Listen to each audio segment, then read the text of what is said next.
Hello दोस्तों, कैसे आप सब। आइए हम लोग नेक्स्ट टॉपिक की तरफ बढ़ते हैं।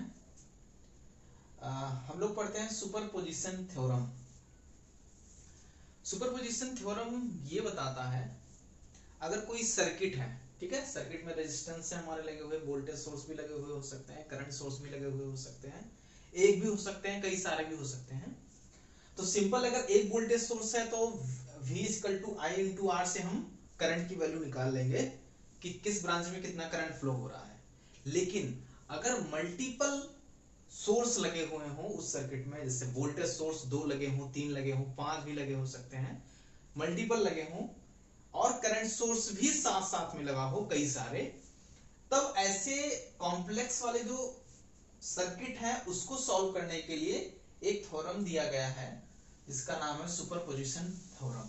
ठीक है, इस पोजीशन में ये कहा गया है कि इस पोजीशन के थ्रू हम उन सर्किट को इजीली हम सॉल्व कर लेंगे, क्योंकि जनरली पूछा जाता है किसी पर्टिकुलर रेजिस्टेंस में या किसी पर्टिकुलर ब्रांच में पूछा जाता है कि करंट की वैल्यू क्या होगी।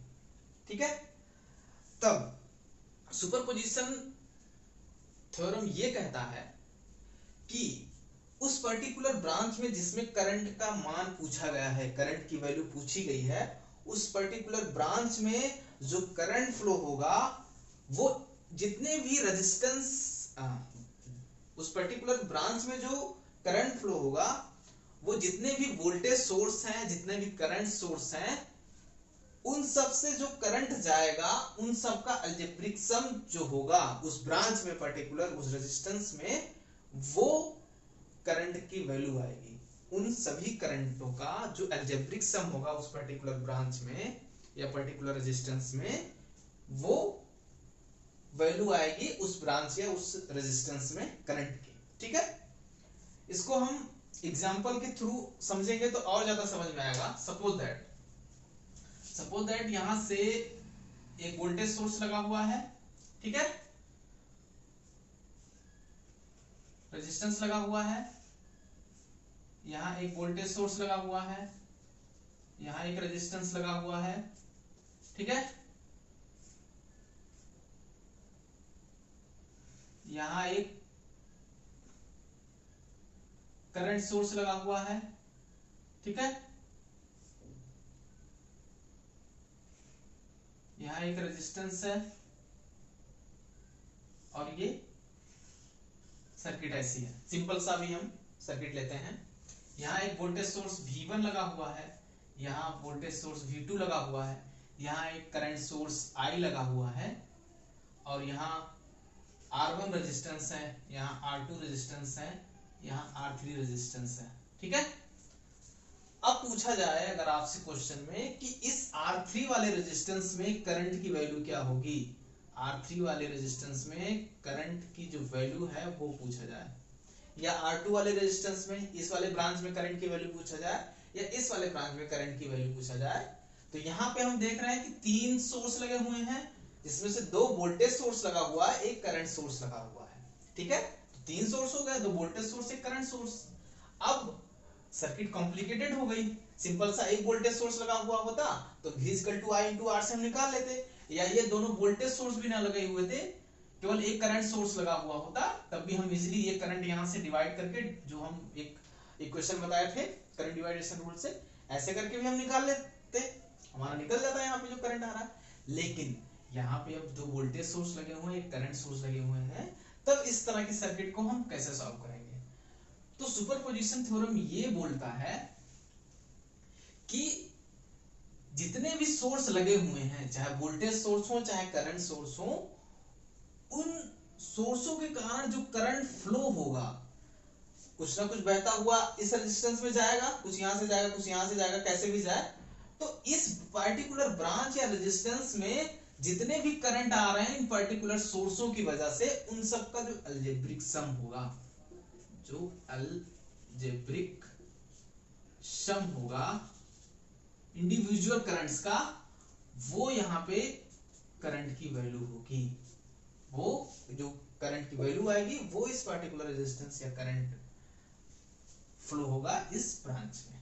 ठीक है, चाहे अगर ये वाला ब्रांच ले लें, तब इन सोर्सों के कारण जो भी इंडिविजुअल करंट यहाँ ऐड होता हुआ डायरेक्शन के साथ हमको नोट करना है कि कैसा डायरेक्शन है, उन सबको हम पॉजिटिव है कि नेगेटिव है उन सबका अलजेब्रिक सम फिर करेंगे, और जो वैल्यू आएगी वो इस रेजिस्टेंस में करंट की वैल्यू होगी। ठीक है, अब देखो, अब 3 सोर्स हैं, इसको सॉल्व कैसे करेंगे? तो सुपरपोजिशन थ्योरम ये भी बोलता है कि ऐसे वाले इक्वेशन को हमें क्या करना है कि जितने भी सोर्स हैं मल्टीपल, चाहे करंट सोर्स कई सारे हों चाहे वोल्टेज सोर्स कई सारे हों, हमको क्या करना है 1 बाई 1 उस पर्टिकुलर रेजिस्टेंस में 1 बाई 1 एक एक सोर्स को लेके बाकी सोर्स को रिमूव करना है, और एक एक सोर्स से जितना भी करंट फ्लो हो रहा है उस पर्टिकुलर ब्रांच में डायरेक्शन के साथ उसको नोट करते जाना है। सपोज दैट यहाँ 3 सोर्स है, तो पहले हम क्या करेंगे, इन दोनों सोर्स को हटा के ये एक सोर्स मान के निकाल लेंगे करंट इसमें कितना जा रहा है, डायरेक्शन नोट कर लेंगे, चाहे पॉजिटिव जा रहा है नेगेटिव जा रहा है वो नोट कर लेंगे। ठीक है, डायरेक्शन नोट करने के लिए यहाँ पे हम अगर मान दे देंगे suppose that A and B, तो ए से बी की तरफ करंट आ रहा है या बी से ए की तरफ करंट जा रहा है वो यहाँ नोट करते जाएंगे। ठीक है, फिर इससे ये दोनों बंद करके इससे निकाल लिए, फिर ये दोनों बंद करके हटा के इससे निकाल लेंगे।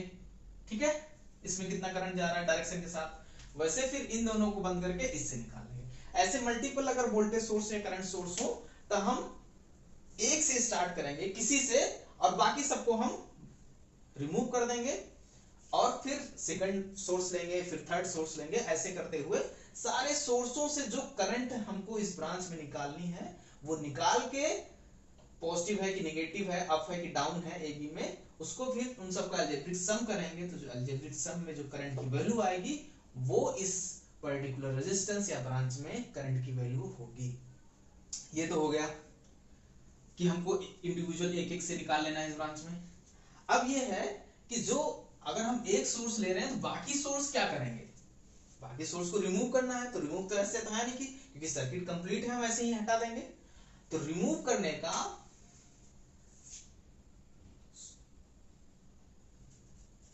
जो मेथड है, method of removing of source, दोनों सोर्स होंगे चाहे वोल्टेज सोर्स हो या करंट सोर्स हो। ठीक है, दोनों सोर्स हो सकते हैं। तो वोल्टेज सोर्स को अगर हमको रिमूव करना है, first if removing voltage source,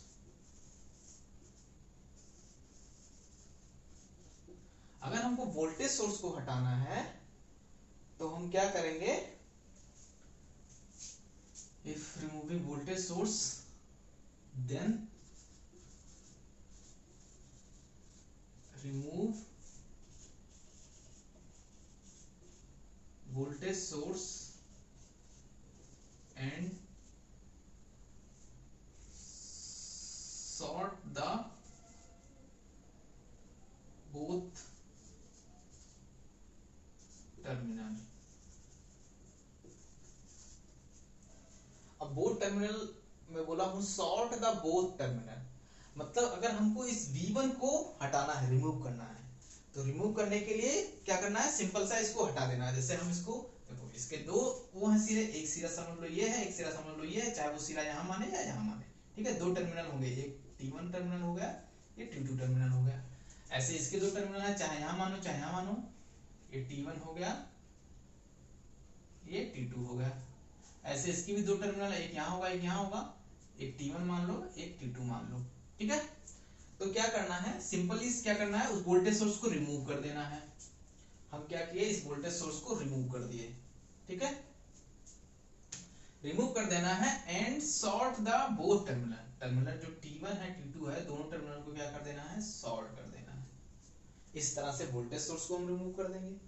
अब हमको अगर करंट से निकालना है पहले तो ऐसे इसको रिमूव किए, हमको इसको भी हटाना है, तो वोल्टेज के लिए सेम है, ऐसे करना है कि remove the voltage source and sort the both terminal. फिर हमको इसको क्या करना है, इसको भी रिमूव कर देंगे, ये भी हम क्या किए, रिमूव कर दिए, दोनों टर्मिनल को शॉर्ट कर दिए।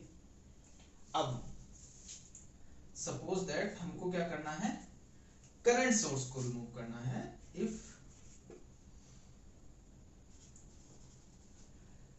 रिमूविंग द करंट सोर्स, तब क्या करना है, then remove the current source को हमको क्या करना है, रिमूव कर देना है। Remove the current source and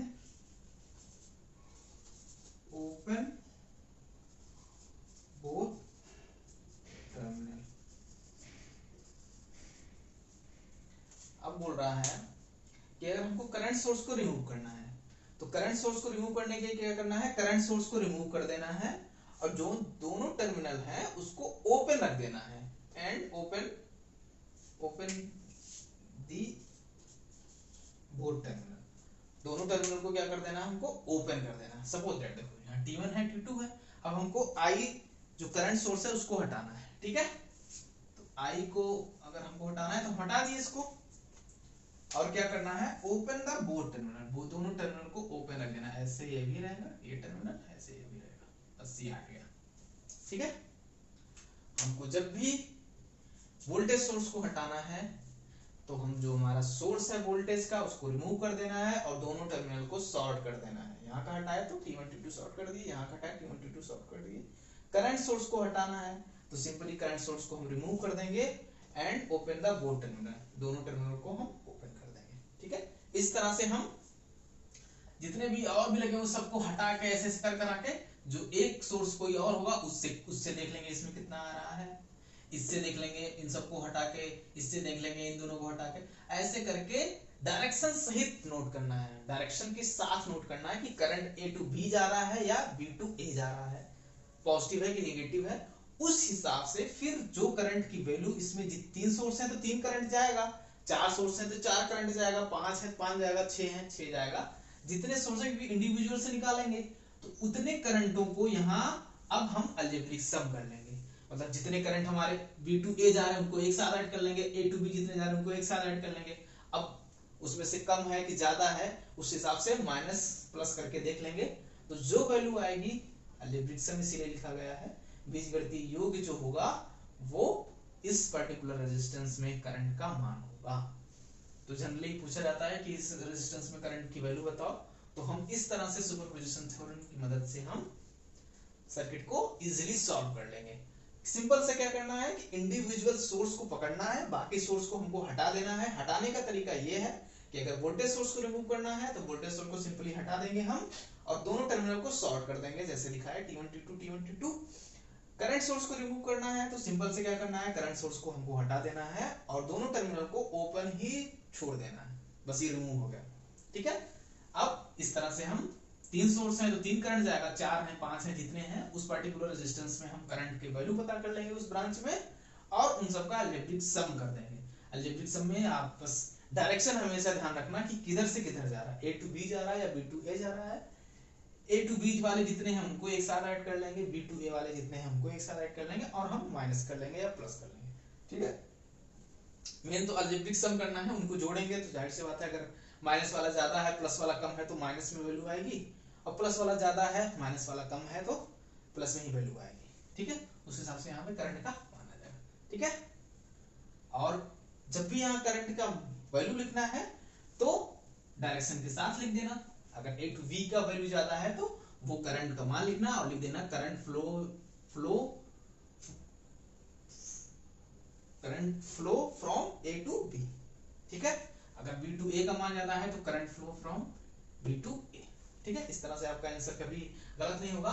इस तरह से SSC JEE में भी बहुत क्वेश्चन आया हुआ है, कई बार पूछा भी हुआ है और हम भी एक बार एग्जाम दिए थे तो सुपरपोजिशन थ्योरम ही पूछा था, सेम तीन सोर्स दिया था और करंट की वैल्यू पूछा था। ठीक है, तो सिंपल सा एक एक सोर्स हम बस हमेशा हमको ना एक एक स्टेप बढ़ना है और बस ये ध्यान रखना है कि किसको शॉर्ट करना है किसको ओपन रखना है। दूसरा जो बेसिक टर्म्स हैं, करंट तभी फ्लो होगा जब सर्किट क्लोज होगी, वो सब भी ध्यान में रखते हुए, और जो एक हम करंट डिवाइडेशन रूल बताए थे उसको भी ध्यान में रखना है कि कैसे करेंगे। तीसरा क्या है कि करंट का डायरेक्शन इसमें बहुत इंपॉर्टेंट है कि ए टू बी करंट जा रहा है या बी टू ए जा रहा है। उसमें करंट का डायरेक्शन से अगर आप लिखोगे ना प्रॉपर, कि जो लास्ट में वैल्यू आएगी करंट की उसमें लिखोगे कि current flow from A to B इतना एम्पियर, तो कॉपी देखने जो भी कॉपी चेक करेगा उसको भी अच्छा लगेगा कि हाँ लड़का ठीक से पढ़ा हुआ है। ठीक है, आप लोग इसको नोट कर लीजिए, फिर इस पे हम एग्जाम्पल बताएंगे तो आप लोगों को और समझ में आएगा। ठीक है, आप उसको नोट कर लीजिए।